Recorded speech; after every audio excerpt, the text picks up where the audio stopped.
Hello friends, A to Z short hand में आप सभी का स्वागत है। तो फ्रेंड्स, आज की हमारी बेसिक क्लास नंबर 5 है। पिछली जो क्लासेस में हमने कॉन्सोनेंट किए थे, हर कॉन्सोनेंट के बारे में मैंने डिटेल से बताया था। कॉन्सोनेंट की प्रैक्टिस थी, पिछली क्लास में प्रैक्टिस करवाई कि हम कॉन्सोनेंट की प्रैक्टिस किस तरह से कर सकते हैं।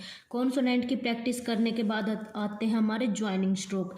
ज्वाइनिंग स्ट्रोक का मतलब है कि हम कॉन्सोनेंट को कैसे ज्वाइन करके लिखें। उसके लिए कुछ रूल हैं जो मैं आपको बताऊंगी।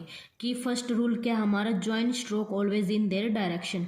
कि हमने जो भी कॉन्सोनेंट सीखे हैं, जिस भी डायरेक्शन में सीखे हैं, अपवर्ड डाउनवर्ड, उनकी जो भी डायरेक्शन है हम उनको उसी डायरेक्शन में बनाएंगे। सेकेंड रूल क्या कहता हमारा, join stroke without lifting the pen pencil. Pitman ji ने हमें बताया कि हम जो भी स्ट्रोक को ज्वाइन करेंगे वो हम बगैर पेन पेंसिल उठाए उसको ज्वाइन करेंगे। ये नहीं है कि हम एक कॉन्सोनेंट लिख दिया हमने, फिर पेंसिल उठा लिया, फिर लिख दिया, फिर पेंसिल उठा लिया। जो भी हम लिखेंगे वो पूरा करके ही हम अपना पेन पेंसिल को उठाएंगे। तो ये दो रूल मेन है जो आपको याद रखने हैं। क्या रूल है कि एक तो ज्वाइन स्ट्रोक है, अपनी डायरेक्शन में होते हैं कि जिस डायरेक्शन में हमने उनको सीखा है उसी डायरेक्शन में हम उनको बनाएंगे। ज्वाइन स्ट्रोक बनाते समय हमें पेन पेंसिल नहीं उठाना। तो अब हम इनको एग्जाम्पल की सहायता से समझेंगे। आपको भी इसी तरह प्रैक्टिस करनी है। पिटमैन शॉर्ट हैंड की जो ये नोटबुक है, इसमें थर्ड एक्सरसाइज और फोर्थ एक्सरसाइज है जो वो ज्वाइनिंग स्ट्रोक पे है, और मैंने डिक्टेशन भी बोल रखी है ज्वाइनिंग स्ट्रोक की। आप उससे भी कर सकते हो, प्रैक्टिस करने के बाद उनसे डिक्टेशन से प्रैक्टिस कर सकते हो। अब चलिए करते हैं शुरू ज्वाइनिंग स्ट्रोक कि किस तरह से बनाने हैं। पहला क्या हमारा FR, तो हम इसको कैसे बनाएंगे, FR इस तरह से हमें पूरा वर्ड लिखने के बाद पेन पेंसिल उठाना, बीच में नहीं उठाना है। ये हमारा पूरा लिखा गया FRL। अब क्या हमारा FRLD। इसी तरह से हम सारे ज्वाइनिंग स्ट्रोक लिखेंगे और उनकी प्रैक्टिस करेंगे। FT, इथ, M, इथ, L। कि जो अपवर्ड बन रहा उसको अपवर्ड बनाना, जो डाउनवर्ड बन रहा उसको डाउनवर्ड बनाना। ये हमें जो हम ये प्रैक्टिस करेंगे लिखते समय हमें देखना कि कौन सा डाउनवर्ड में बनेगा, कौन सा अपवर्ड में बनेगा। जो हमने जिस डायरेक्शन में सीखा उसी डायरेक्शन में बनाना है।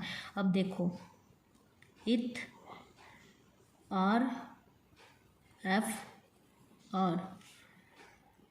जो ये R है कहाँ पर डाउनवर्ड बनेगा, कहाँ पर अपवर्ड बनेगा, आगे चैप्टर आएगा उसमें मैं आपको बताऊंगी कि कहाँ पर हमें डाउनवर्ड R बनाना, कहाँ पर अपवर्ड R बनाना है। अब आती है बारी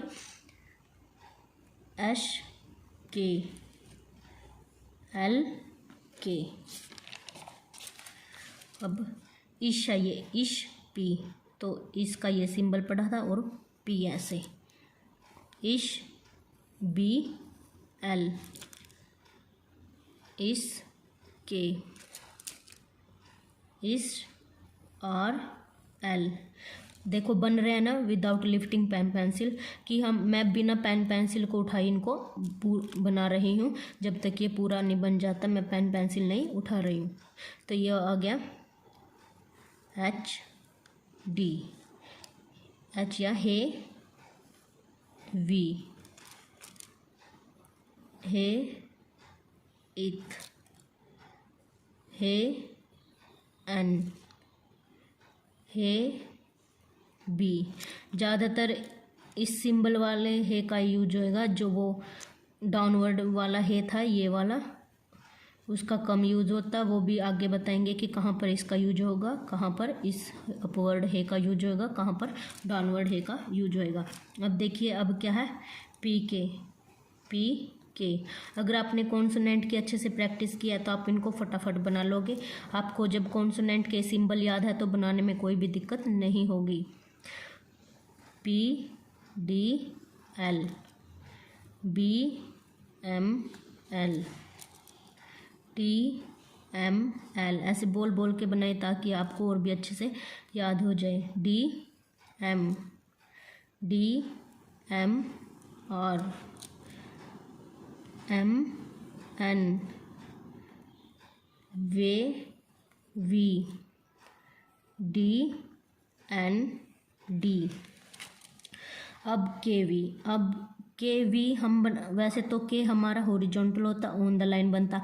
अगर हॉरिजॉन्टल के बाद कोई भी डाउनवर्ड स्ट्रोक आता है तो हम जो हमारा हॉरिजॉन्टल है उसको हम अबोव द लाइन लिखते हैं।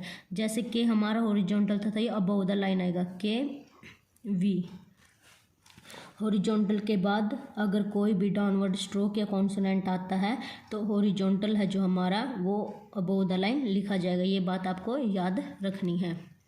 अब आता हमारा D P L M N. तो ये थे हमारे ज्वाइनिंग स्ट्रोक। आपको ये ऐसे प्रैक्टिस करनी है अच्छे से, नोटबुक में से मैंने आपको बता दिया, और डिक्टेशन के साथ भी प्रैक्टिस करिए ताकि आपको अच्छे से हो जाए। और अगली क्लास में मैं आपको वोवल करवाऊंगी कि वोवल कितने होते हैं शॉर्ट हैंड में और उनको कैसे याद किया जाता, कैसे लिखा जाता। आज की क्लास में इतना ही।